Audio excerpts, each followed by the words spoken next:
Good afternoon. If you're just joining us, this is your sound check. We'll be starting the event promptly at 1 o'clock, but in the meantime, you should see a welcome slide on screen and the sound of my voice.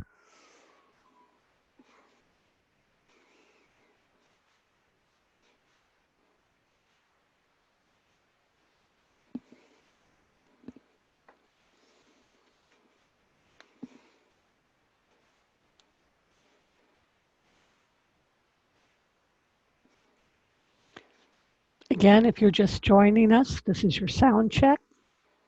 Please let us know in the chat panel if you're having any difficulties hearing or viewing.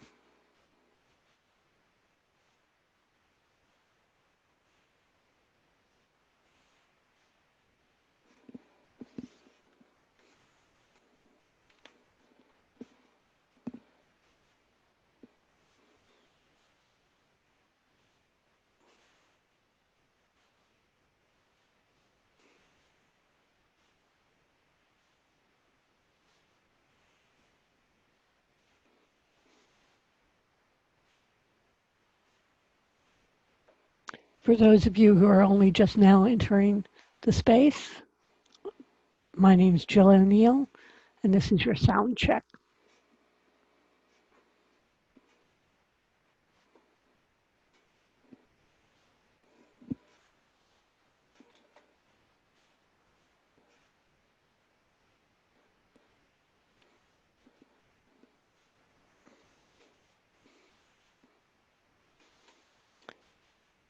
Again, if you've just entered the room, this is your sound check.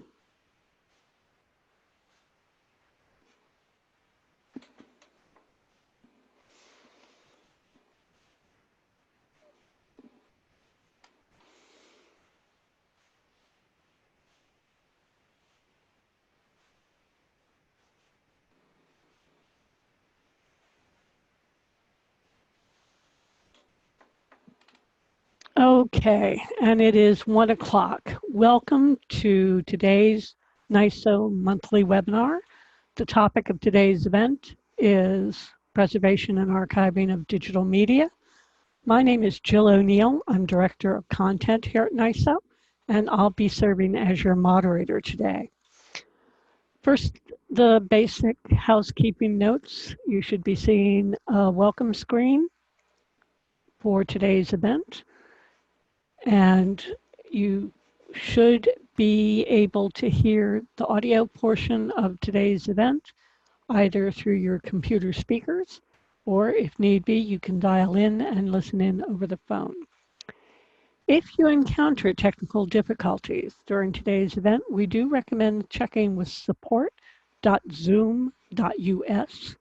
It's a live chat opportunity, and if they ask you for it, as they well might, today's webinar ID is 772-777-056. You'll be receiving links to the archived recording of today's event, usually within 24 hours of the close of our presentations today. You'll also be able to find the speaker slides embedded on the NISO event page for today's event if you want to revisit what you see and hear today. We have a very busy fall here at NISO.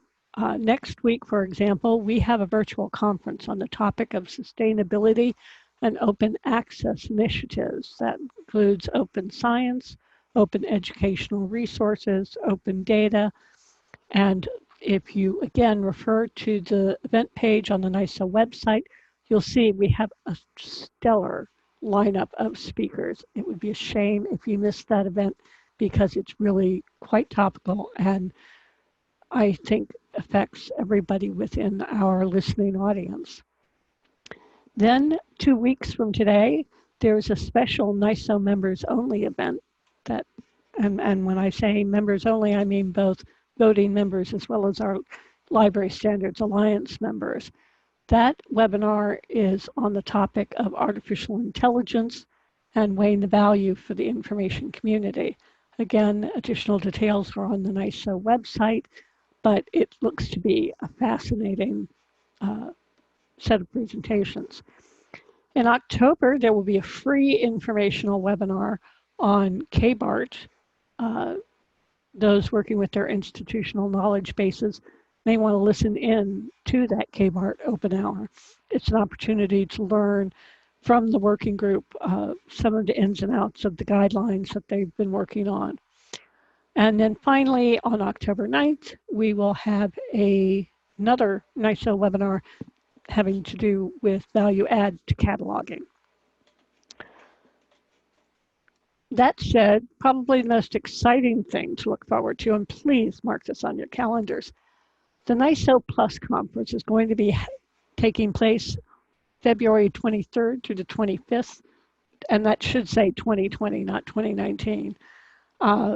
But what's exciting is that it's going to be a conference that looks forward to what's going to be happening in the realm of technology over the course of the next 3 to 5 years, as well as an opportunity to talk about existing practical concerns that affect the information community. But more details are on the NISO website. But again, our executive director has promised that it's going to be magic. So we hope you'll be able to join us.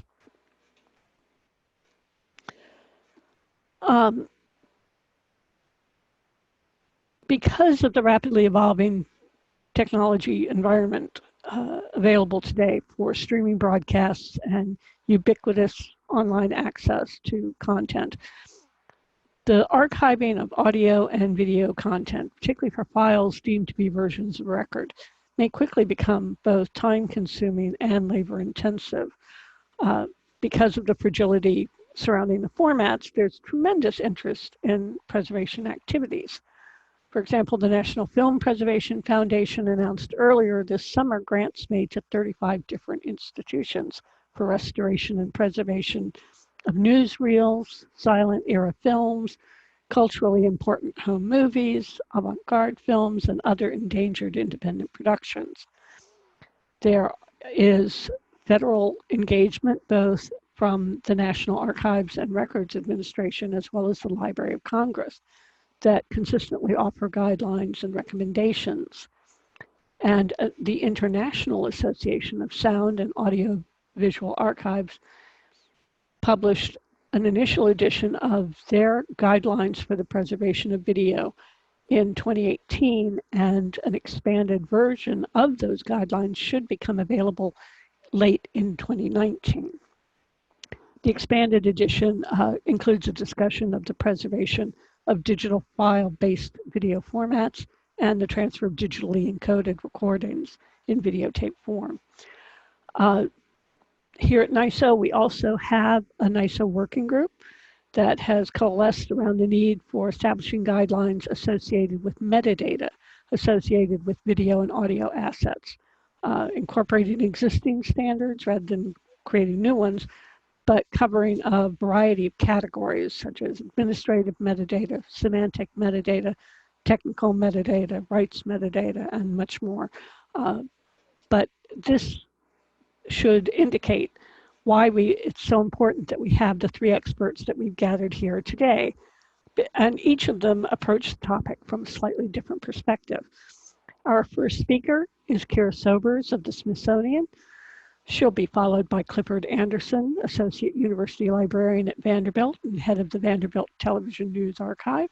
And our third speaker, Edward Corrado, is Associate University Librarian at the Naval Postgraduate School. So with that, I'm going to turn the microphone over to our first speaker. Kira, I'm about to start sharing my screen, and if you could share yours and bring up your microphone. Okay. Hello, everyone. I'm Kira Sobers. I am the Digital Media Coordinator for the Smithsonian Institution Archives. The Smithsonian Institution Archives, or SIA, is responsible for the records of the history of the Smithsonian Institution from its inception in 1846 to today. We are the collecting repository for things like leadership correspondence, exhibit plans and materials, early accession records, and field notes from scientists employed at the Smithsonian. Additionally, since several early secretaries played an integral part in the formation of various science societies, such as the Science Service and the American Ornithological Union, we're the collecting repositories for those groups as well. The collection consists of approximately 42,000 cubic feet of records, as well as 3 million historical photographs and 62,045 audiovisual assets. The number is very specific, but it's as of the end of August. The AV material consists of the media used in exhibits, footage recorded during scientific expeditions, oral and video histories, and television and radio programs created by the Smithsonian's in-house production team. In 2008, SAA acquired... Kira, forgive me for interrupting you just a little bit, but we've had a request that you just take a deep breath and slow your presentation speaking just a little bit, because the audience is having a little trouble keeping up with you. Okay, sorry. Thank you. All right. In 2008, SIA acquired 2 SAMA solos in order to perform preservation level video digitization in-house. We received a grant to hire a contractor to digitize parts of the archive's video history collection, which consisted primarily of recordings on Betacam and 3/4-inch U-matic. In 2009, a second grant was received to digitize the remaining tapes from the video history collection, and an additional grant provided funding to preserve a set of 160 VHS tapes that contained early panda research footage on VHS tapes from the 1980s. Both of those projects wrapped up in 2011. In 2017, the archive set up a dedicated audio digitization workstation to create preservation files for 1/4-inch open reel, compact audio cassettes, and DAT tapes. Prior to this, DAT tape transfers were done by interns for a select body of material, and a handful of compact audio cassettes were transferred on demand for reference requests. Even with the ability to digitize audio and videotapes in-house, the archives has not had a preservation plan in place, and all digitization has been done on demand for researchers. In 2016, SIA and the Smithsonian's Audiovisual Archivists Institutional Leadership Group, also known as AVAIL, received funds from an internal competitive grant to complete a pan-institutional survey of audiovisual collections. The primary goals of the survey were to first document the quantities and formats of the collections at a group level, and to second, gather data about our greatest strengths and needs in audiovisual collections care. The participants were made up of the 8 units who hold the majority of audiovisual collections at the institution in order to provide the best representation of general needs for these collections. Each of those units received their inventory spreadsheets in Excel format and a unit report in PDF form that highlighted collection formats, storage spaces, and inventory methodologies specific to their unit. The final project report was made available through SIA's website, and a link will be provided at the end of this presentation for your review. The survey was completed by an independent contractor and designed with 4 components: a multiple choice questionnaire, an inventory and general condition assessment, and a narrative staff interview. The interview and condition assessment spreadsheets were pre-populated by existing collection management system data if it was available, and then continually updated throughout the inventory process to gather quantitative information about formats, storage spaces, and locations. The questionnaires and interviews were completed by unit staff and collected more qualitative data about current preservation practices. Once the survey wrapped up, we had some great foundational data regarding collection format counts, but it had us questioning how prepared we were for long-term preservation of these audiovisual collections. For the readiness assessment, we wanted to first develop a system to prioritize the collections within each unit, taking into account format degradation and content value.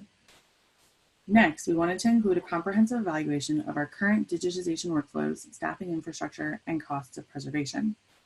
This would really give us a good sense of where we stand currently and what it would take to move forward with a more robust audiovisual preservation plan at an institutional level.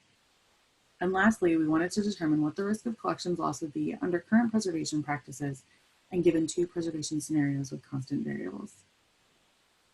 Based on all of these needs, AVPRA, the Audiovisual Preservation Readiness Assessment, was developed as a 3-component assessment and that was completed by an outside contractor.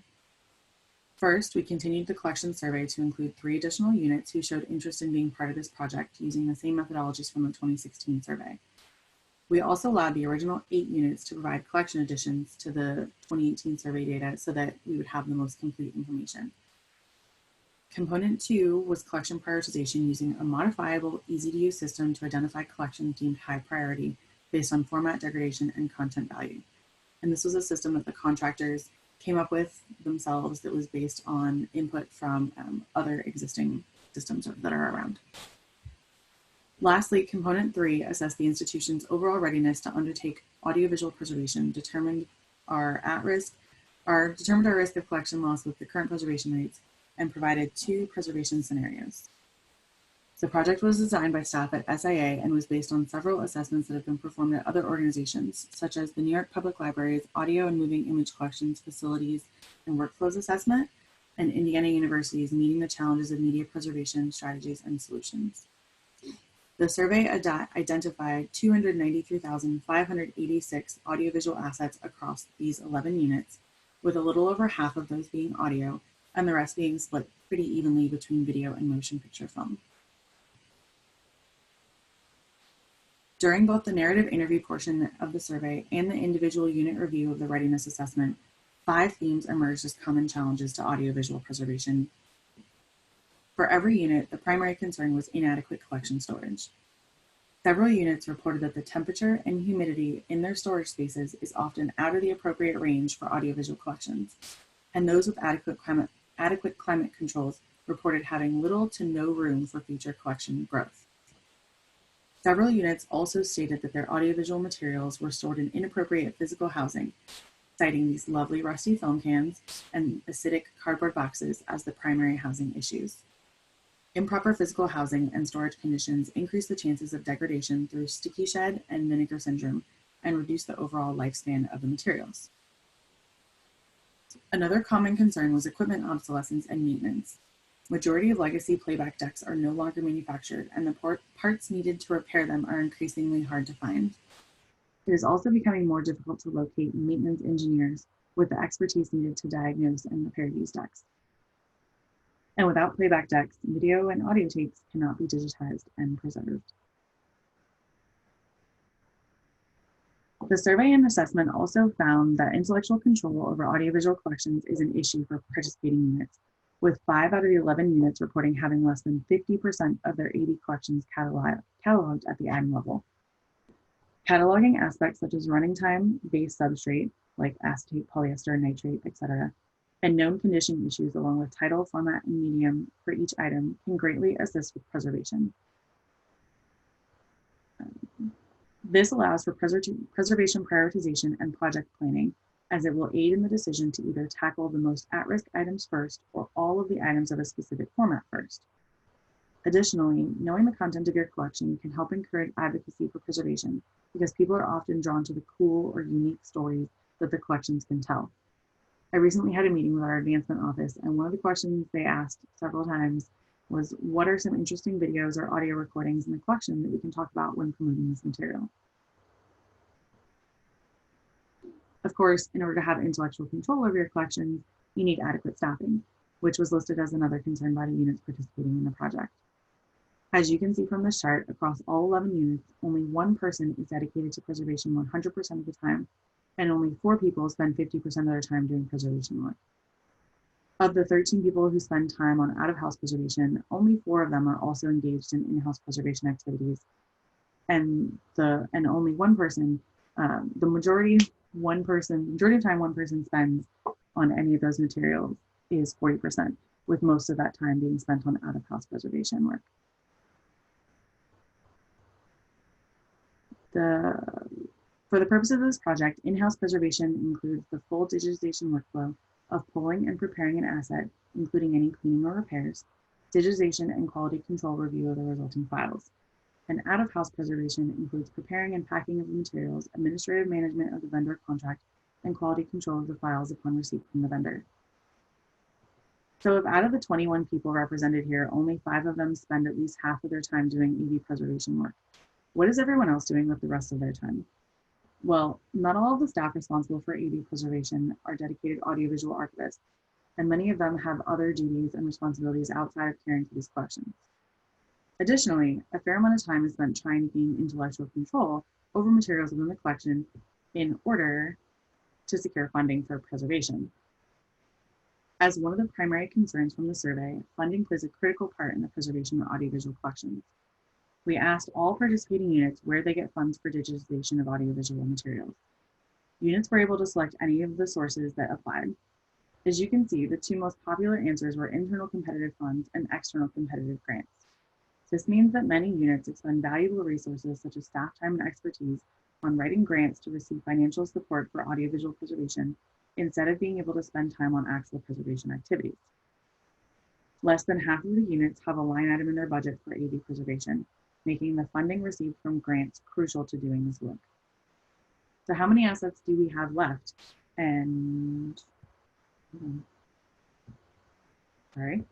So how many assets do we have left to preserve, and what exactly does the financial footprint of preserving all of these assets look like? As part of the readiness assessment, we asked the contractor to provide us with risk of loss based on our current workflows, as well as 2 different preservation scenarios.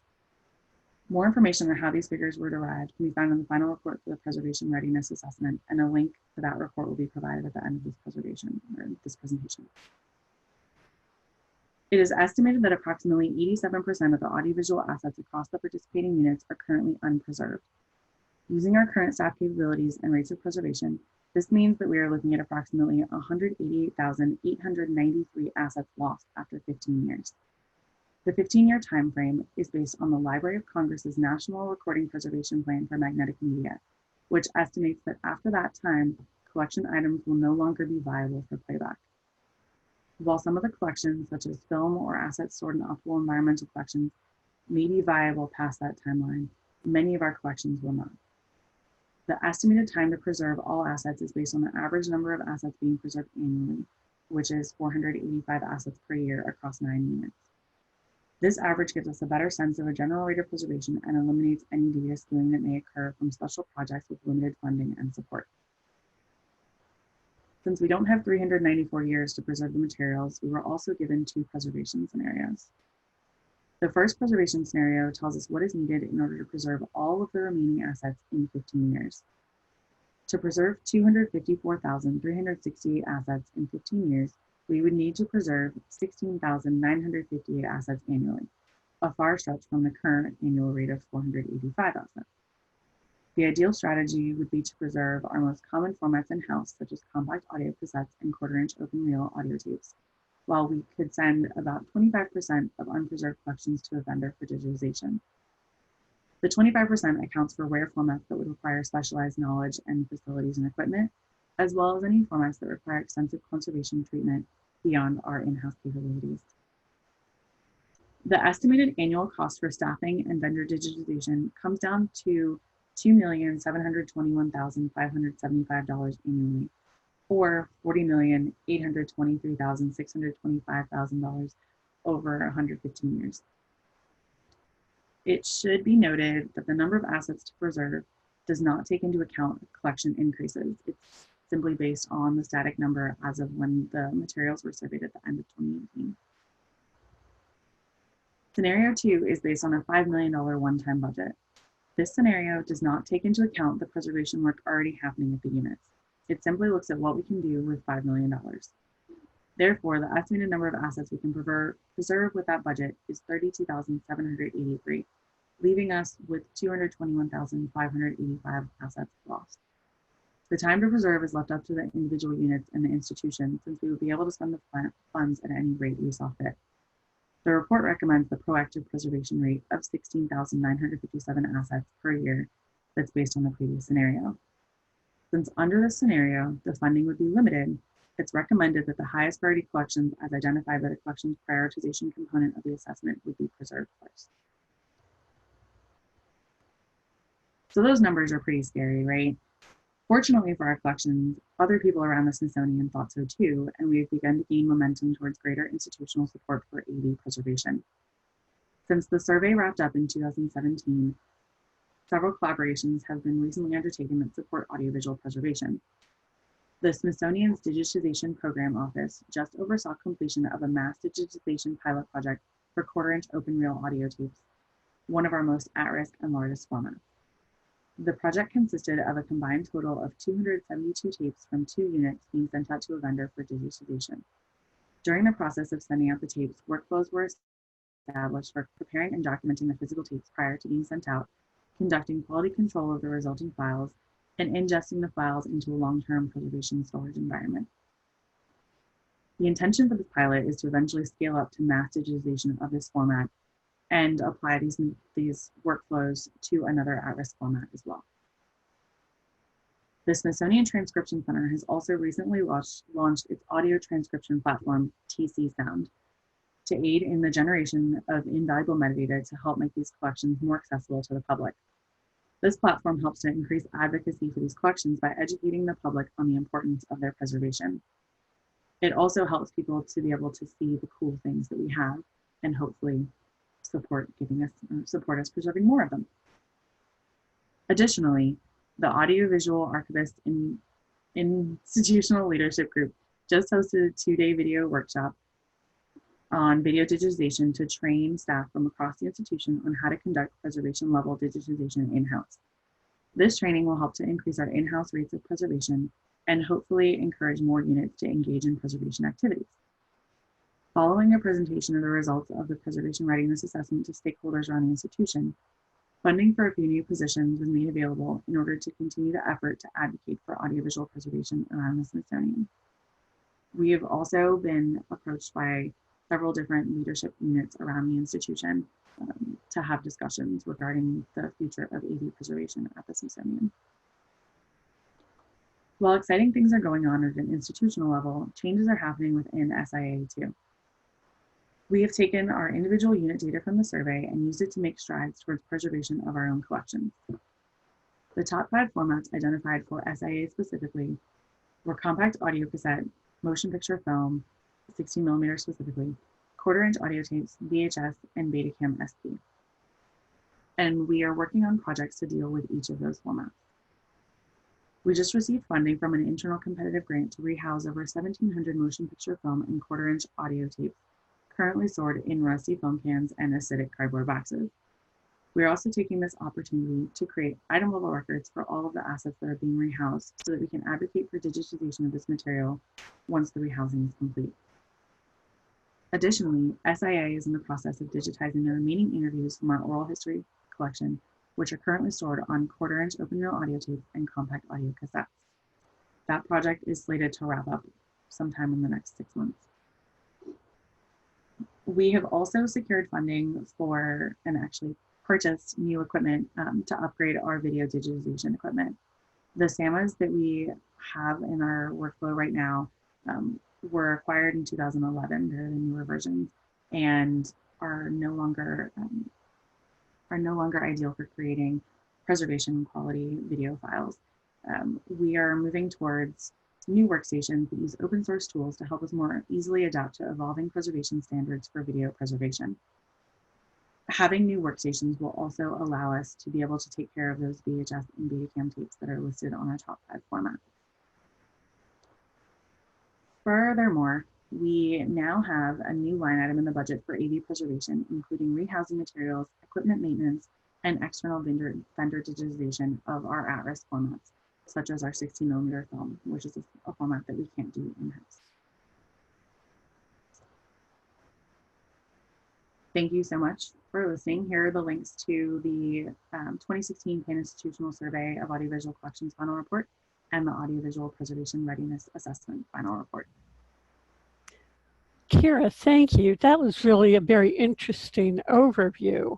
And I'm actually very grateful to you because you laid out very nicely some of the challenges associated with preservation and archiving of digital media, because there are the issues of technology that becomes obsolete, there are the issues of storage, and there's the issue of what you called the intellectual control, which is, actually being able to know what's in the collection and help users retrieve it.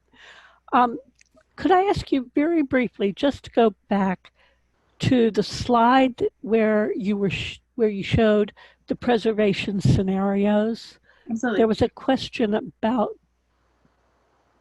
here. That's the one. Go back. Go back. Yep. Nope. Hold on. Next one. I Next know. one. It was there. My computer's just being slower. Okay. Okay. Um, I'm sure you said this, but I'm afraid it got lost in the the text. Under scenario one, the estimated cost to preserve was $40 million. Was that 40 million to be spent annually, or was that 40 million across the 15 years? Across the 15 years, the annual cost is about $2.7 million. Okay. And what, you may not have the answer to this, but what, where did the Smithsonian anticipate that percentage coming from each year? Was that, do they expect that will come from donors, or is it more of that competitive funding that you referenced? That's what we're working on trying to figure out now.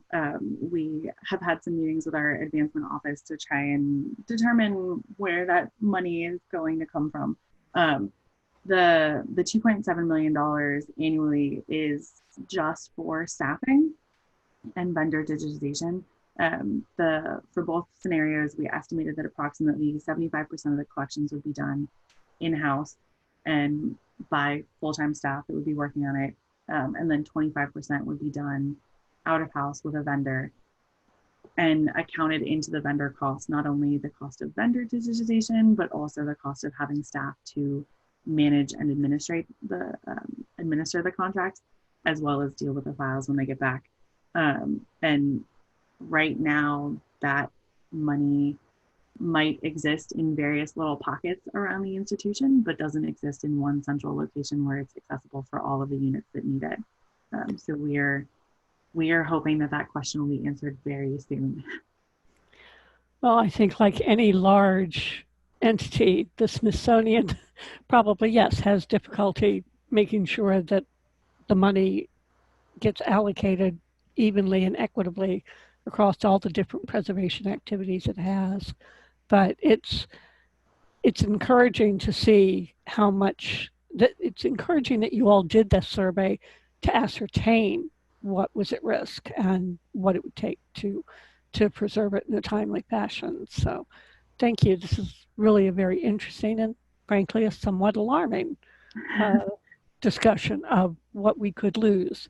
It was very alarming to us too. Exactly, exactly. So with that, thank you very much, Kira. And now I'm going to turn to our second speaker, Clifford Anderson. Again, he is the Associate University Librarian at Vanderbilt and head of the Vanderbilt Television News Archive. So Cliff, if you'll share your screen. All right. And you can see and hear me okay? I can. Are you at your title slide there? Oh, you're right. See? There we go. Title slide. All right, a preview of what's to come. Hello, everybody. I'm Cliff Anderson. I'm really grateful to be joining you today to talk about the Vanderbilt Television News Archive. And my topic in particular is about our ongoing project of migrating our operations to the quote-unquote cloud. I'm going to begin with a brief introduction to the history and services of the archive, and then I'm going to proceed to discuss how and why we're transitioning from our university's computers and networks to third-party networks and services to preserve our collection. So just first, a little history for those of you who may not be familiar with the archive. The Vanderbilt Television News Archive officially began on August 5th, 1968. The origins of the archive trace back to a partnership between Paul Simpson, an executive at the Metropolitan Insurance Company in Nashville, and Frank Grisham, director of the Joint University Libraries at Vanderbilt University. As Simpson related the story in network television news, he turned on the news one evening in 1968 to discover Timothy Leary counseling the youth of the United States to tune in, turn on, and drop out. Wanting to check whether he had really heard what he thought he had heard, he requested a copy of the tape for the news networks but discovered to his dismay that no recording was available. So Simpson partnered with Grisham to preserve the evening news. Grisham employed students at the circulation desk of the library to make the earliest recordings. In the 50 years since its humble beginnings, the Vanderbilt Television News Archive has preserved half a petabyte of audiovisual data, documenting major cultural events including the moon landings, the final years of the Vietnam War, the Iran hostage crisis, the Space Shuttle Challenger disaster, the attacks of September 11th, and beyond. Today, the VTNA operates with a staff of 4 full-time professionals, aided by librarians and staff members elsewhere in the library, who manage everything from its technical infrastructure to its business operations. So the Vanderbilt Television News Archive provides 3 distinct kinds of service. First, the full collection of the archive is available for anyone who travels to the campus of Vanderbilt University in Nashville, Tennessee. Over the years, researchers from disciplines ranging from history to media studies to political science and beyond have spent periods of time at the archive studying developments in the content and preservation of television news. Second, researchers can loan stories or shows from the entire collection. What we term a compilation consists of news clips, that is, 1 or more stories from news broadcasts.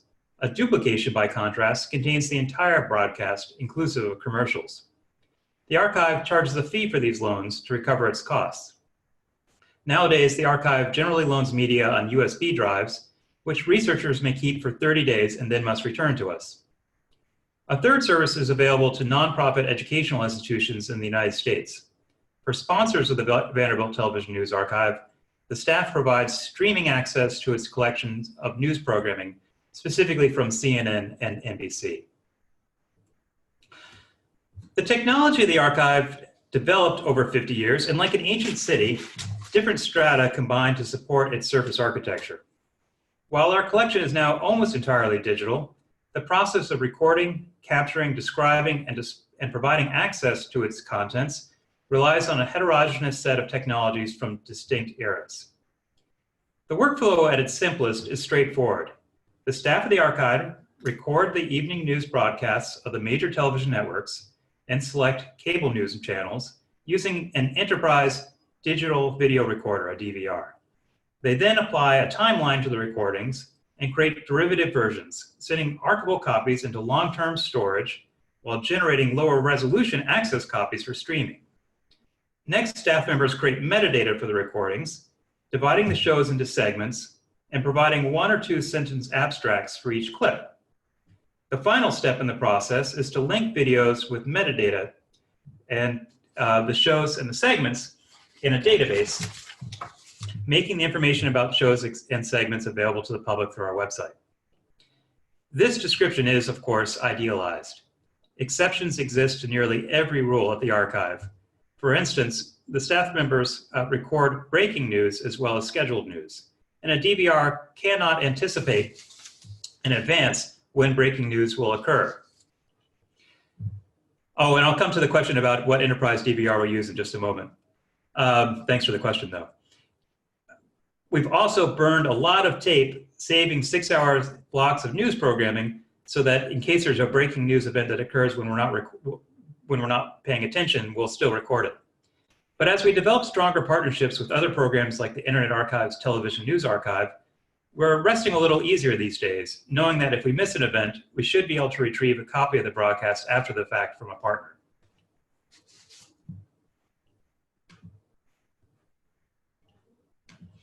So our capture systems. So options these days for recording the evening news are myriad and seemingly expanding weekly.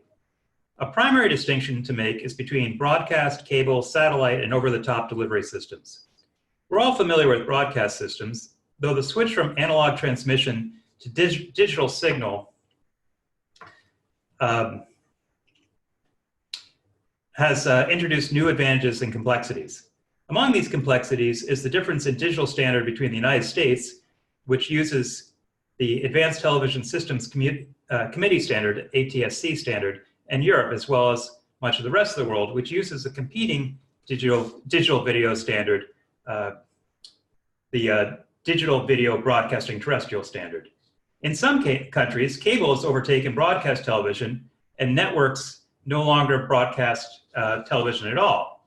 In rural areas, direct-to-home satellite television still predominates.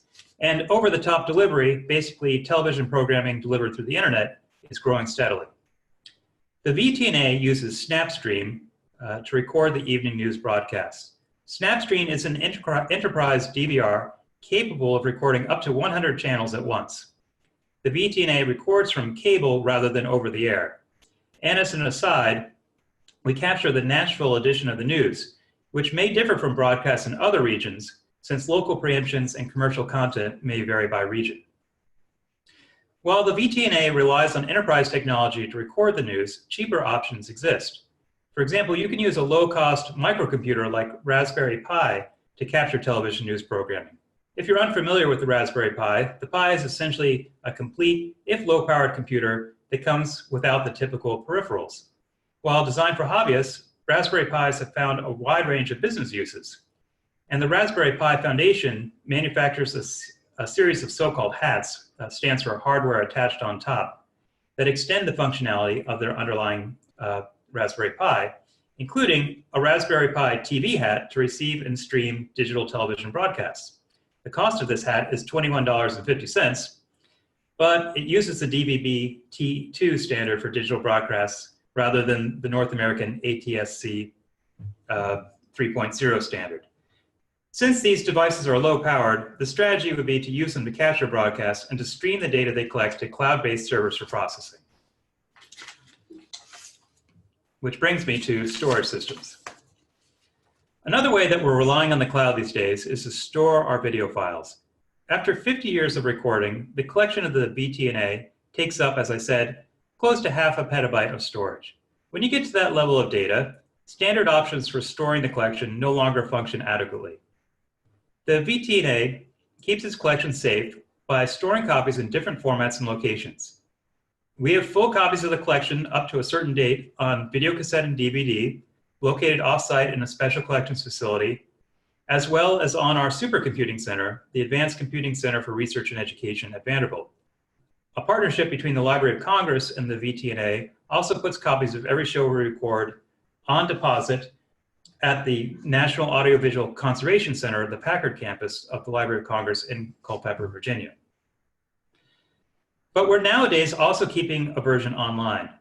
The best known online storage system is Amazon's Simple Storage Service, S3. And S3 operates like a file system in the cloud, allowing us to create buckets for video content.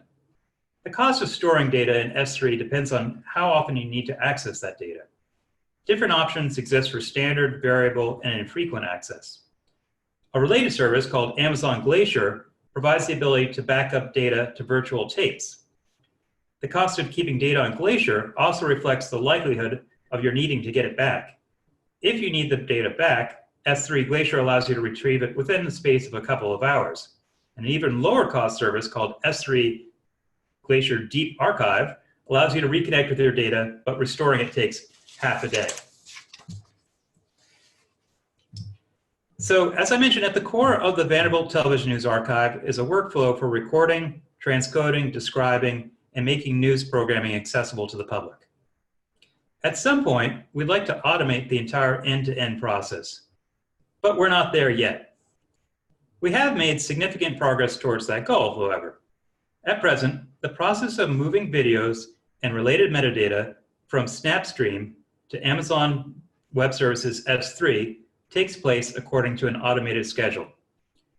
And as soon as the video lands in an S3 bucket on AWS, they trigger so-called Lambda functions to rename, transcode, and apply timecodes. So what do I mean by Lambda functions? Lambda functions belong to this category of serverless computing. That is, computing that does not require you to set up and maintain a web server that listens continually for API requests. By contrast, Lambda functions execute in response to defined events within the Amazon Web Services ecosystem. These so-called microservices carry out a single action after such an event and then shut themselves down. The financial advantage of using Lambda functions is that you pay for when they fire, not when your system is idling. From a technical standpoint, Using microservices allows us to reduce the complexity of our cloud computing environment by minimizing the scope of our code. If we need to update one of the lambdas, we don't have to worry about the potential side effects elsewhere in our code base. We use Lambda functions to create a pipeline of transformations, ideally taking inputs from SnapStream and generating outputs for our streaming server through a series of discrete transformations. I say ideally because these lambdas do not always fire according to plan. Or more precisely, data does not always flow through the lambdas as we would expect. The staff of the VTNA maintain a spreadsheet to track successes and failures. Among the 12 error codes are no recordings available in SnapStream, exported from SnapStream needs a manual lambda, AWS failed to convert, corrected in AWS, downloaded manually, etc. The range of errors indicates the potentials for lambdas to go wrong. Right now, Steve Davis, the video archivist at the Television News Archive, logs these errors and handles exceptions manually.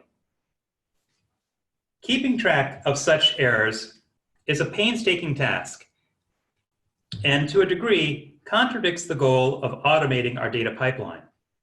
On the one hand, the number of errors is decreasing as staff learns to write more robust Lambda functions to respond more flexibly to variances in the data. On the other hand, the orchestration of Lambda functions is also possible through another technology called AWS step functions. Step functions provide a higher level framework for coordinating sequences of lambdas. In effect, you use them to create a finite state machine that keeps track of when lambdas succeed and what to do when they fail. We're not yet at the point of describing our environment entirely in the form of step functions, but we've begun to work in that direction and hope to supersede the manual logging within the near future. Okay.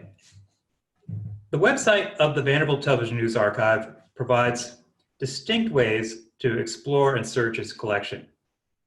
If you are seeking for a news segment that you know or suspect aired on a specific date, you can pull up all the news programming from that evening and scan through the results for your segment. We also offer a keyword search with facets for date ranges, networks, reporters, and content type, that is, news segments, commercials, special reports, etc. To make this system work, the VTNA employs abstractors to divide news shows into segments, label them according to category, and to identify anchors and reporters. Crucially, abstractors write 1 or 2 sentence summaries of the content of the segments. When you search the website, the segments returned are those where the keywords match words and phrases in abstracts. And Skip Pfeiffer, an abstractor at the archive, has dedicated great care to encapsulating the essentials of every news story into his abstracts. Reading through these abstracts provides succinct insight into daily news programming. But the system also has downsides for searchability. Patrons cannot search for specific words or phrases from segments, as abstractors avoid quoting directly to avoid copyright infringement. That is to say, they can't just take what's said and write it down, they have to interpret it. Increasingly, evening news programming doesn't quite work that way. It moves from topic to topic without defined intervals, making it difficult to break programs into segments and interpret what they were about. Anderson Cooper 360 on CNN, for instance, segues from issue to issue organically as its eponymous host moves the conversation along. Not to mention, taking this approach means that you have to divvy up a news show into segments, which is, and can be, especially for some of these later modern day shows, a laborious manual process. For this reason, some television news archives have given up segmenting news shows altogether in favor of intervals of fixed length. A search in these archives does not bring back a semantic segment, but indexes into specific intervals in the show by associating keywords with text that took place at a particular time code in the video. As we move forward with modernizing the technical infrastructure at the Vanderbilt Television News Archive, We believe that providing semantic access to news segments represents an essential part of our DNA. We've been doing it, after all, for the last 50 years. But we also recognize the value of providing full-text search for the collection. We've begun to associate full-text transcriptions of news segments with videos in our collection. Dana Currier, an abstractor at the archive, has spent the past year exploring this new modality of describing the news. We considered 3 ways to generate these transcriptions. The most straightforward way would be to use the sub-RIP subtitle, or SRT, files we collect when recording shows. Those files are already synced with the timecode, and enterprise services use them to provide full-text searchability. But if you watch those subtitles, you know how frequently infelicities and errors creep into them. Another option is to generate transcriptions with automatic speech recognition, ASR. Amazon offers a service with the novel name of Amazon Transcribe to provide textual transcriptions from audio and video at reasonable cost. Using this service would be ideal for our purposes, since we could then integrate transcription as another step in our finite state machine. Alas, our testing of the service did not get us to the level of accuracy we had hoped for. A final option was to produce our transcriptions with a computer-assisted transcription process. We looked at open source as well as commercial options, as well as the possibility of writing custom software. After this review of the options, we decided to select Trent for the purpose. The great thing about Trent is that it allows us to automate the first pass transcription, it does an ASR itself, and then line up the video playback with the timecode transcription. The transcriber uses a web interface to review the initial transcription, correcting information as required, and enriching the metadata. With the generous support of the Peter and Carmen Lucia Buck Foundation, Jim Duran, director of the Television News Archive, undertook a 6-month trial to transcribe a growing backlog of shows requiring abstracts in our collection. 5 or so temporary workers have been chipping away at that backlog during the past several months, completing hundreds of transcriptions of news shows. Trent allows us to export the transcripts in a variety of formats, ranging from plain text to Word to XML, making it easy to integrate the results into our data pipeline. Duran is also experimenting with using these results to create semantic information about segments in the shows. For instance, he's conducted a successful trial with AWS Comprehend to extract entities from transcriptions. Comprehend is a natural language processing service that, among other services, identifies key phrases and topics in textual documents. By asking the transcribers to identify the start and stop times of the commercials in the news broadcasts, Duran could send the transcribed text of these commercials to Comprehend to identify their topic. This system has proved effective, apart from commercials where the product is never actually mentioned, which is, unfortunately, an increasingly prevalent advertising strategy. Integrating these transcriptions into our discovery system requires us to change our user interface. As noted, we display the abstracts in their entirety because they are our interpretation of the news segments, and as such, our intellectual property. By contrast, the copyrights of the transcriptions belong to the news networks. Our plan is to add them to our discovery system in the form of a snippet view, allowing keywords and phrases in context of a sentence or two from their segments. As I wind up this presentation, I'd like to discuss the research questions we're investigating as we try to automate more of our archival processes. A distinguishing feature, as you've heard me say, of the Vanderbilt Television News Archive is the division of news shows into semantic segments. This process takes place manually at present, with abstractors and transcribers identifying the start and stop time of those segments. But ideally, we would use machine learning to identify segments. This is, it turns out, an active area of computational research. I can give multiple references of people working on this problem from different angles. And the techniques can be complex, but the basic idea is straightforward. We would build and train a model on a corpus of videos and or textual transcriptions for which we have already identified and labeled the time codes of the segments. Our goal would then be to use that model to predict segment breaks in shows we have not yet described. As you might guess, there are cloud-based tools for supervised learning of this sort. On AWS, the relevant tool is called Amazon SageMaker, which provides an essentially point-and-click framework for composing machine learning models. Still, building a machine learning model is not trivial. While there are patterns in television shows, such as the nominative absolute when moving between stories, for example, you hear someone say, turning now to the weather, these shows exhibit variety both within themselves as well as diachronically.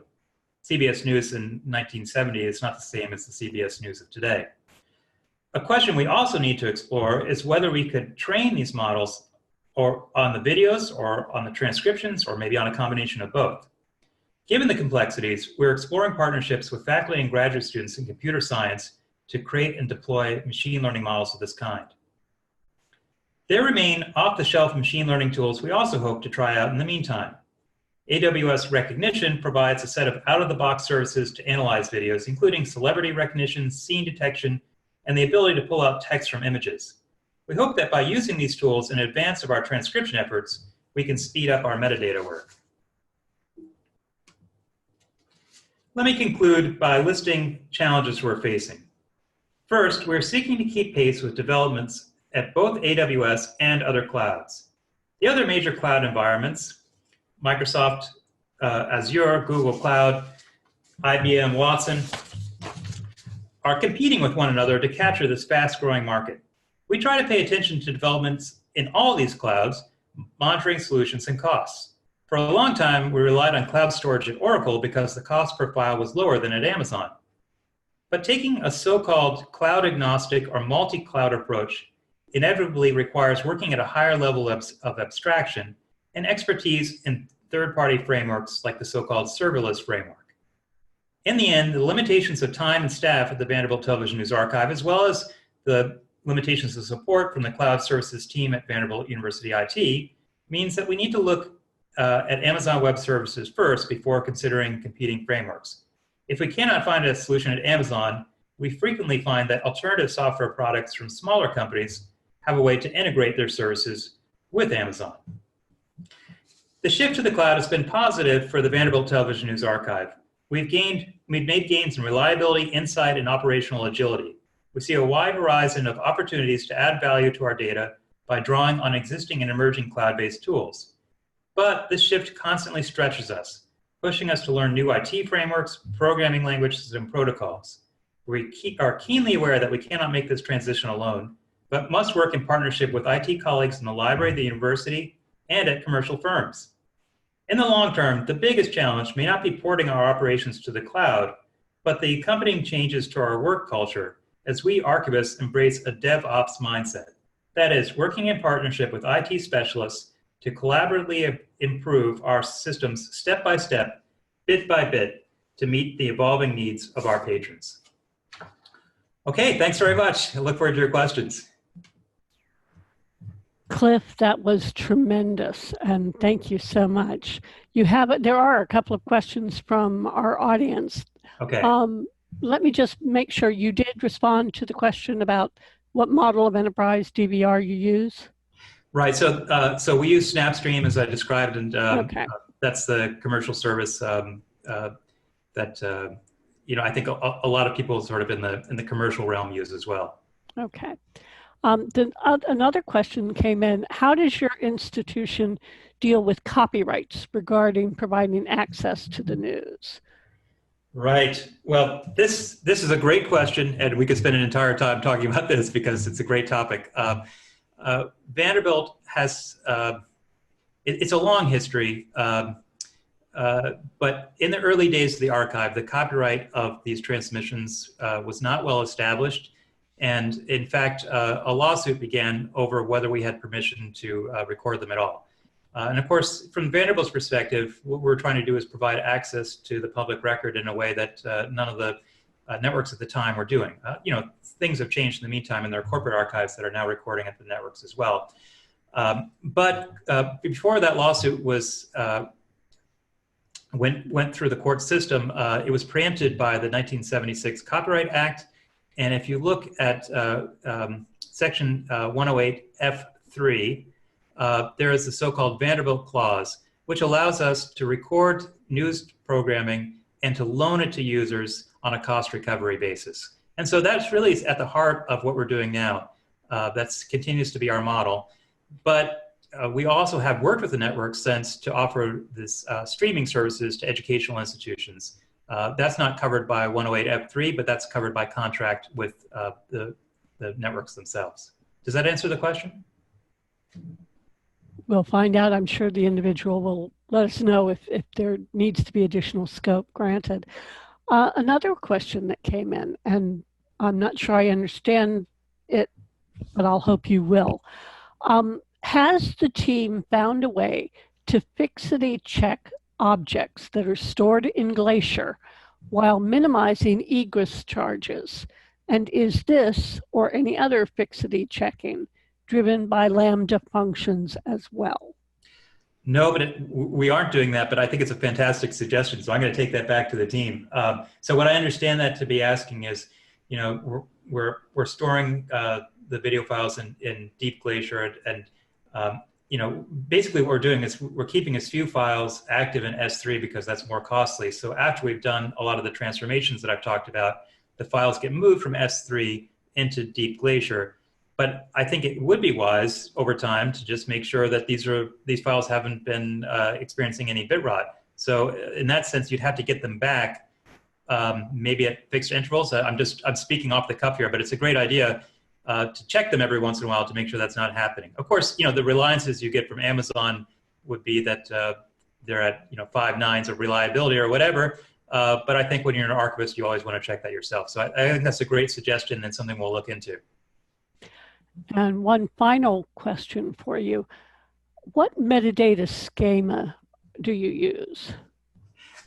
You're pointing to our weak point right now. So the schema that we've used has been our own, which developed over time. And I think, you know, to be fair, the reason that we have our homegrown schema is that, you know, we've been doing this for 50 years. And so the way that we describe the news sort of emerged organically through the process of collecting it.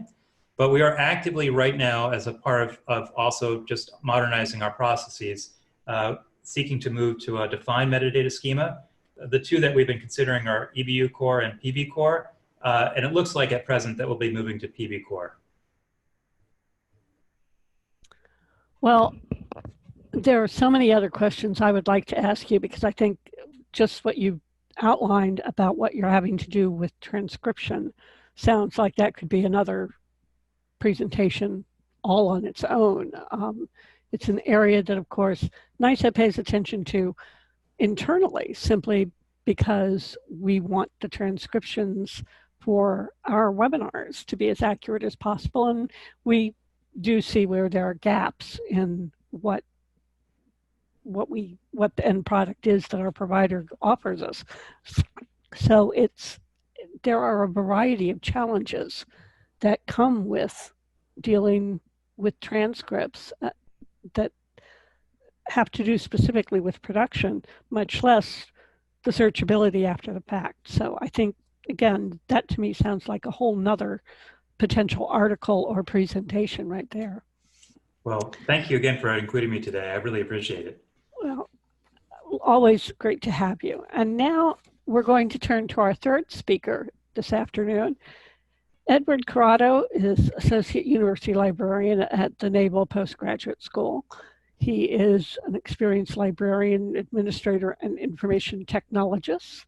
So, Edward, I'm going to ask you to share your screen, bring up your slides.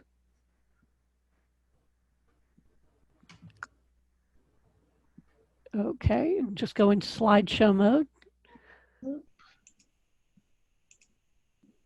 Perfect. Hello.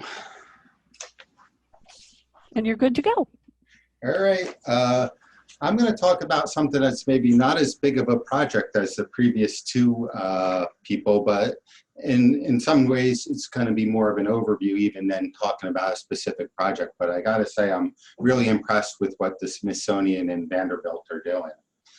As you can see on this slide, I have a number of topics related to preserving and archiving digital audio content that I want to discuss today. I will start with a brief introduction and then talk a little bit about my approach to digital preservation using the digital preservation triad framework. Since this is a talk about digital audio, I will discuss some of the ways content influences other aspects of digital preservation and archiving, specifically audio content. And I will also discuss a bit about file formats and briefly introduce some issues with digitization of audio before concluding my portions of today's webinars. And then hopefully we'll have some times for some questions at the end. And before we go any farther, I should provide a quick disclaimer. The views expressed here are my own and do not necessarily reflect those of the U.S. Navy, Department of Defense, or any office of the U.S. government. As a bit of an introduction, I want to tell you a little bit about my background in libraries and digital preservation. In the interest of time, I won't go too long.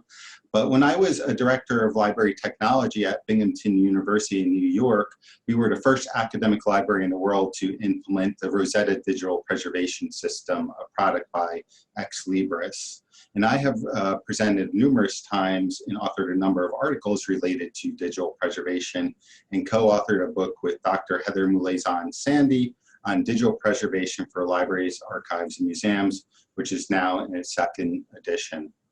For most of my career, I've been in library technology, but more recently, I have shifted to a mostly administrative role here at the Naval Postgraduate School as an Associate University Librarian. For those who are not familiar with the Naval Postgraduate School, which is probably most of you, it's a graduate school operated by the U.S. Navy that has students in master's and doctoral programs from the U.S. Armed Forces, DoD civilians, and some international partners.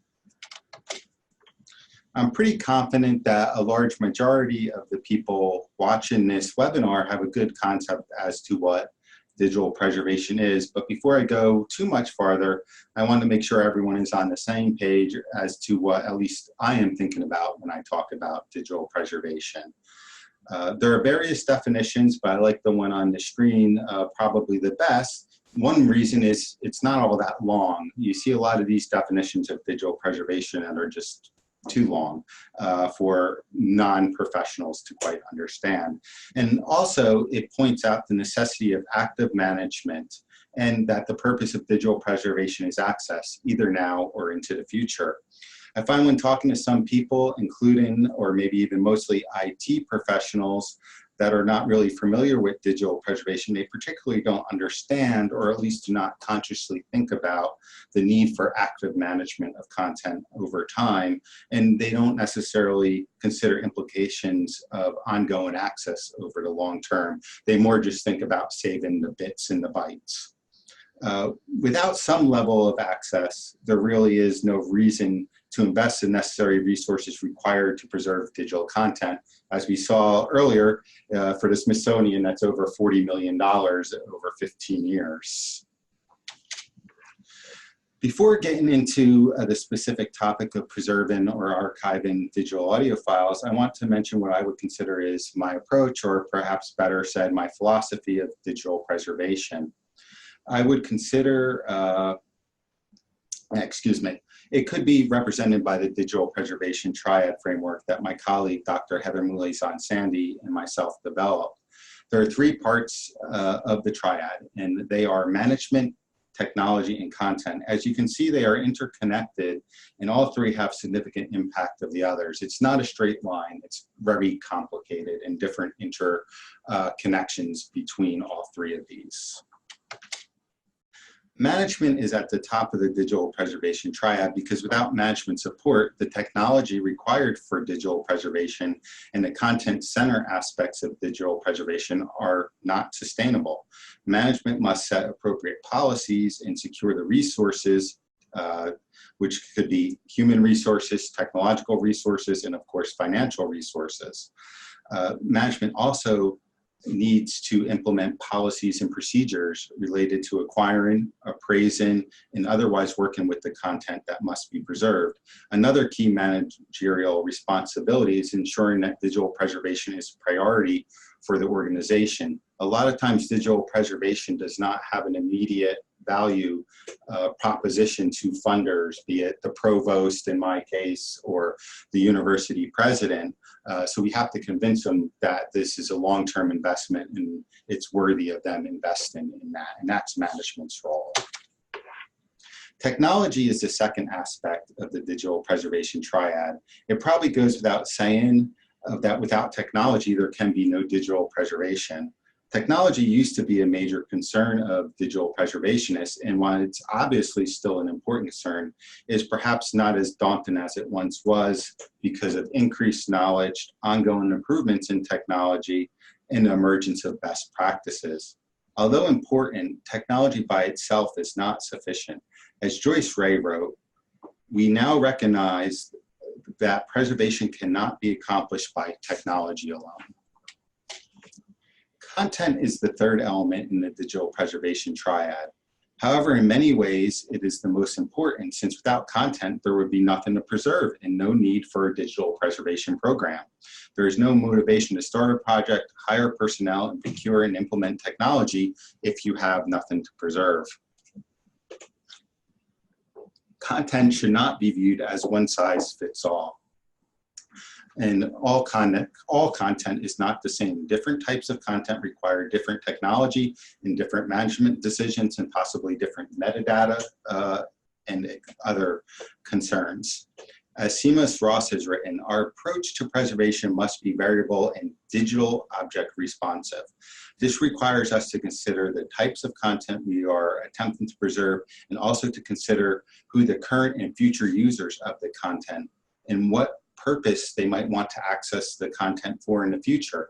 In some cases, this might be obvious, but in a lot of cases, it might not be. You might preserve a digital object for something, but someone will want to come and use it for a completely different thing. So it is kind of a guessing game, but unfortunately, we don't have the resources to preserve everything.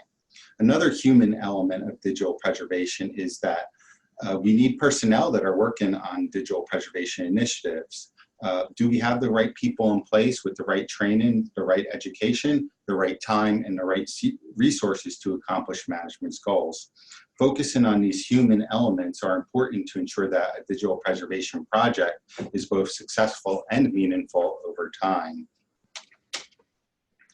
In many ways, audio files are not much different than other formats of content that an organization such as a library, archive, or museum would want to preserve. However, that doesn't mean that digital audio doesn't have some unique factors to consider when preserving. Like any other preservation or archiving project, the first thing that one needs to do is actually figure out what audio they have, where it's located, and what format it is in. That's something that I've been struggling here at MPS, even though it's a relatively small organization. Once the audio has been identified, it is important to determine which content is worthy of investing the resources necessarily to actively manage the content over time. You need to ask yourself, what audio content do you have that you are legally obligated to preserve or that has long-term value to your institution? I'm not going to really get into much detail, but it's important to determine what copyright or intellectual property issues are involved with your audio content. While some things may be obvious, such as one of the songs recorded by Lisa Loeb, others may not really be so obvious. For example, many college students that are in music degree programs will need to perform a recital in order to complete their degree requirements. While a student may have assigned the rights to the university to post their recital in an institutional repository or otherwise digitally preserve them, they're likely not the only person that has intellectual property rights. The composer or their heirs may have rights. Someone that arranged the composition could have rights. There could also be additional performers, and it would be important to know if they have also agreed to share their work outside of the recital hall itself. I think a lot of places now think about this when they're doing these things, but if you're dealing with older content like I did when I was at Binghamton University, it's not really always the case. The recital may still be worth preserving despite these issues, but it may impact your prioritization on what to digitize and what to archive. You might want to focus on things that you can share more broadly ahead of these type of things. Another factor is what kind of content you have and how is it recorded. Is it a recording of a 150-part orchestra with each instrument individually mic'd? Or is it an oral history interview recorded on a consumer-grade cassette tape recorder? You might want to handle them a little bit different as far as what kind of quality you have as far as your end digital file. And also, maybe different types of metadata are required. Maybe you want transcripts for an oral history interview, but that might not make sense for an orchestra performance. When considering what audio content to digitize and how to digitize it, one of the first considerations is the condition that the audio is in. How is the tape or the cassette tape or the reel-to-reel tape, is it in good shape or not? They may also be considered an obsolete format, so are you going to be able to record them into the future? And so these are things you need to think about. And I think Kira talked about some of these issues earlier. And while you might have to worry about the obsolescence of, say, the cassette tape player or a reel-to-reel player, perhaps more importantly, many cassette tapes and other formats are deteriorate and they may not be able to be played now in the future. Some tapes may have been chemically degraded. There may be physical damage to the tape or the cassette housing or reel. They might be contaminated by mold or fungus. If an organization has audio or other content on tape, they may want to consider making it a higher priority to digitize because of these factors. It might be more expensive, if not impossible, to digitize the content in the future. The flowchart displayed on this slide is from the Canadian Conservation Institute in Ottawa. They have various technical bulletins with detailed overviews on how to digitize audio tapes and other formats. I really recommend, if you're going to embark on a project, looking over their resources. They're really informative. Another thing to consider is whether to outsource or to do your digitization in-house. In my experience, there's pros and cons to both, and it really depends on what resources you have available. Do you have more time than money, or vice versa? If you have access to equipment and can find student workers, volunteers, or others to digitize the recordings in-house, that may be a good approach, especially if the recordings are in relatively good condition and don't need specialized handling. If you don't have the resources in-house, it might be better to outsource the digitization to an organization that provides these types of services. Either approach is viable, but it depends on local circumstances as to what approach is best for any individual project. File formats. According to tech terms, a file format defines the structure and type of data stored in a file. The structure of a file may vary, but typically may contain a header, metadata, the saved content, and the end of file indicator. Some files, such as XML files, are used to store lists of items, while others, such as JPEG image files, simply contain a block of data. Some files have compressed data within them. Compression can be an issue for digital preservation for a few reasons. The first is that the compression relies on algorithms, and sometimes those algorithms are proprietary, or even when they're not, it's possible that future software programs may not understand those algorithms and thus not be able to decompress a file in the future. Another issue with compression is that sometimes it can result in a loss of fidelity or quality. There are two types of data compression: lossless and lossy. Lossless compression, as the name implies, does not lose quality. When a losslessly compressed file is decompressed, it is identical to the file before it was compressed. This is not the case with lossy compression. When a file is compressed using lossy compression, the file, when decompressed, is not the same, but is similar to the original file. Often, this is not noticeable to the human eye, or in the case of audio, to the human ear. But when digitally preserving content losing any level of quality is really not ideal. However, according to David Rosenthal, it is appropriate to use lossless compression for raw media files, such as sound files or high-resolution scanned images. It can result in significant cost savings and is very unlikely to impair overall preservation system reliability, and I agree with him on that. Digital audio formats are generally composed of both a wrapper format, usually the common name associated with the file extension, and an encoding method or codec. A codec can be described as a device or computer program for encoding or decoding a digital data stream or signal. In general, digital preservation copies of audio files should be recorded at the highest quality possible, or at least reasonable. However, there are some factors to consider as well. While audio files are not as large as video files, such as in Vanderbilt Television News Archive, they do add up. And while the cost of digital storage is constantly getting lower, if you have a large number of recordings, it can be substantial. A 60-minute stereo recording that's made at 16-bit 48 kilohertz would likely be under 1 gigabyte. The same recording at 96 kilohertz and 24-bit is almost 2 gigabytes. For interviews, like maybe an oral history, one could use a lower sampling rate of 44.1 kilohertz and 16-bit and record in mono, and the file size would only be 1/3 of a gigabyte. So you can see there's really could be big difference. And if the recording was mono in the studio quality and not really in studio quality, there may really be little or any meaningful difference in the end result to the end user. So these are factors that need to be considered. Also, especially when consider files that are already digital, transferring the files to a higher quality recording is not going to increase the sound quality of the original recording, so it's not perhaps worthwhile.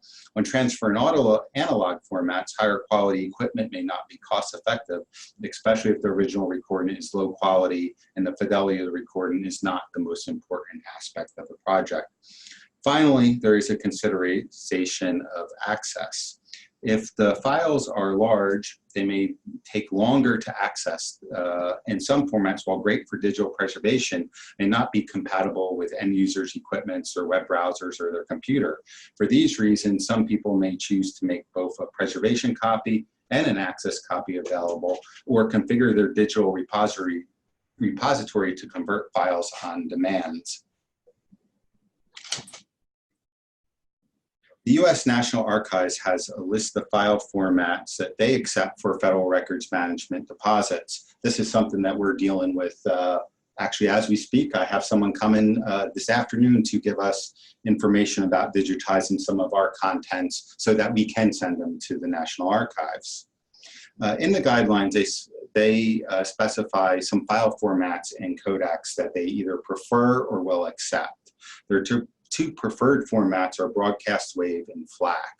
Broadcast wave is an extension of the popular WAV file format that was originally developed by the European Broadcast Union in 1997. It was developed to facilitate the seamless exchange of sound data between different computer platforms and applications. It does this by including additional metadata in the file header. This information can include things like timestamps, information about the systems the files were created on, and comments. From an audio quality perspective, however, it is the same as the WAV format, which incidentally the National Archives considers as acceptable instead of preferred, presumably due to the lack of metadata. FLAC is an open source lossless compression bitstream encoding format. The default recording parameters are tuned to CD quality music data. Because it's non-proprietary, open format, lossless, fast, and unencumbered by patents, and has good software support, many digital preservationists see it as a trusted format for digital preservation. It should be noted, however, that while FLAC has good and growing software support, it is not widely supported as some other audio formats. Many archives, including the U.S. National Archives, do not prefer but will accept MP3 files.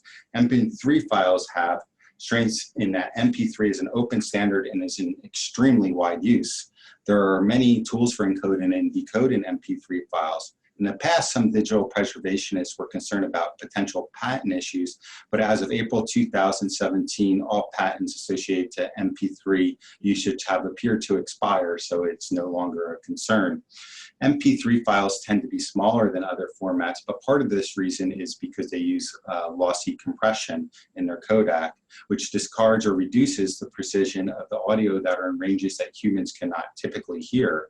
Another issue with MP3 files is they may lack descriptive metadata, although more recently ID3 tags have been implemented to help alleviate this problem. Because of these concerns, often they are not a preferred format for digital preservation despite some of the other strengths. While I think the National Archives recommendations are suitable for most organizations, obviously every organization needs to decide based on their mission, their content, and available resources, which works best for them. But I do think these should be considered as good best practices and maybe as a starting point when trying to determine what you want to do as far as file formats go. When considering files that an archive may receive, which are already in digital format, you may want to consider file formats and whether to migrate or normalize the files into preferred format for digital preservation. This may be done for access purposes, but often is done as a way to protect against file format obsolescence. File format obsolescence can be caused by a number of factors, including updated software not being able to read older file formats, low adoption rates, or software simply not being available any longer. For a long time, file format obsolescence has been a major concern of digital preservationists. For example, in 2008, Pearson and Webb from the National Library of Australia wrote that file format obsolescence is a major risk factor threatening the ongoing usefulness of digital information collections. However, today there's an emerging trend of thought that file format obsolescence is perhaps maybe not as big of a problem that many digital preservation professionals once thought, including myself. While originally digitally recording an audio file, it makes perfect sense to record it in a file format recognized to be a good format for long-term preservation and access. However, it may not be worthy to migrate files just in case. It just might not be worth the expense to do that. There's always a risk that something could go wrong when migrating files, and of course, it can be costly in terms of human resources and technological equipment. Personally, I wouldn't worry about file format obsolescence for any file format that is in widespread use as much as I think I would have in the past. I think it's more important to just know what types of files you have so that you can monitor them and then migrate them if it ends up being necessary down the road. It is probably not a big enough concern to migrate most file formats proactively unless you have other reasons to do so, such as providing access to user. There are opportunity costs associated with migrating content, and the resources perhaps can be better used to preserve additional content. There is more content at risk because we can't afford to preserve it than there is due to bit rot, format obsolescence, and all other risks, according to David Rosenthal. In summary, we had a brief overview of the digital preservation triad and discussed the importance of content to the digital preservation process and how it influences both management and technology, and in turn, how content is influenced by management and technology as well. We discussed some factors related more specifically to digital preservation of audio, as well as issues involved in file formats and file format obsolescence. We also had a brief overview of some issues involved with digitization of audio. As we wrap up this portion of the webinar, I want to read a quote from Michael Lesk. Michael Lesk has written, "The greatest danger to digital materials is that we forget the meaning of them." And that's really the whole purpose of digital preservation when you're talking about digital files. Yes, we have to worry about obsolescence, but if we just have files thrown in a file folder on a shared drive on a network, we're not going to know what they are. We need to make sure we actively manage them over time. We need to make sure that we have appropriate metadata so we can actually discover and then use those files. We really, like I said, we just can't put them in a virtual file folder and forget about them and expect that they're going to be useful into the future. I'd like to thank Joe O'Neill and everyone at NISO for inviting me to be part of this virtual event on an important topic of preservation and archiving of digital media. And I'd also like to thank the two previous presenters, as they did an excellent job, and I really enjoyed their presentation. And I'd like to thank everyone who tuned in to listen to this webinar. And I think we have some time for questions. And if you don't have time for a question right now, or you think of something later, please feel free to email me. Thanks. Well, Edward, thank you very much. That was a good talk. There's a question that did come in from one of our attendees asking if you could talk about whether you're using guidelines from both BADG as well as the Canadian Conservation Institute for digitization. We've really been looking at the Canadian Conservation Institute materials as far as what we're going to do with digitizing stuff here, but and how to digitize stuff. But at this point, we're really focusing on the NARA guidelines because that's where we end up having to send stuff. And as of, I think, January 2021, although I might have that date wrong, they're not going to accept print or other formats except in special cases. So we have to send our records to them in digital format. So we're really trying to follow their guidelines because it doesn't do us very good to use different guidelines and then have to migrate them when we need to transfer them to NARA. Another question from an attendee is, I've heard excitement among video archivists about FFV1 lossless compression. Are you aware of any update on its development and adoption? No, I'm not aware of anything new at this time, unfortunately. But I've looked at that before, and I think it does show some good promise. And a third question from our audience: how exactly do you convert from audio cassette to digital? They are asking whether there's a certain software or vendor that you're using. A lot of this really depends on what you have available and what you can do. There's a lot of people that will just take a cassette player and have the output go to their computer and record it right on their computer. So a lot of it depends on what resources you have available. We haven't done anything recently here with audio cassettes. In the past, I mostly dealt with more reel-to-reel tapes, and then what we did in those cases was outsource them. But the Canadian Conservation Institute has some really good recommendations on that. But if you have, say, oral histories where you're not super worried about the quality, even a consumer, especially a high-end consumer grade tape recorder going out to your computer and then using whatever software you have available, really they all do a good job. There's some open source software, but there's of course commercial software as well. Any of them will work, but again, I think it a little bit depends on what you want to do. Like I said, in oral history, maybe the fidelity isn't as important, and especially if it's on an audio cassette, it might not be recorded that great to begin with. But if you have some like an orchestra recording, I did some consulting a while back for a theater in Missouri, and they had some really high quality stuff, and I probably would recommend doing something a little bit better than a tape recorder output into a computer and then capturing the data that way for them.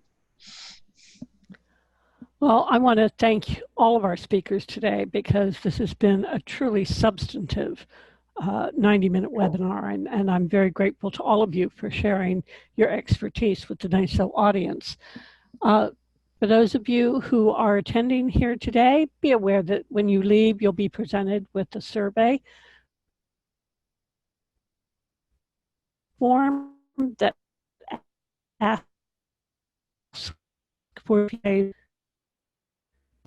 please do fill difference in how and when what's our auditing a roster of the events planned for 2020.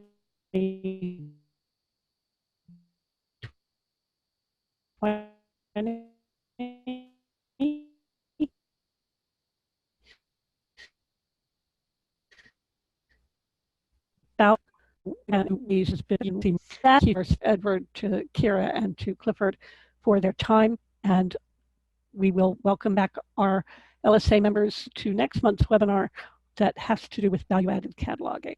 So with that, thank you very much for your time today, and thank you again to our speakers.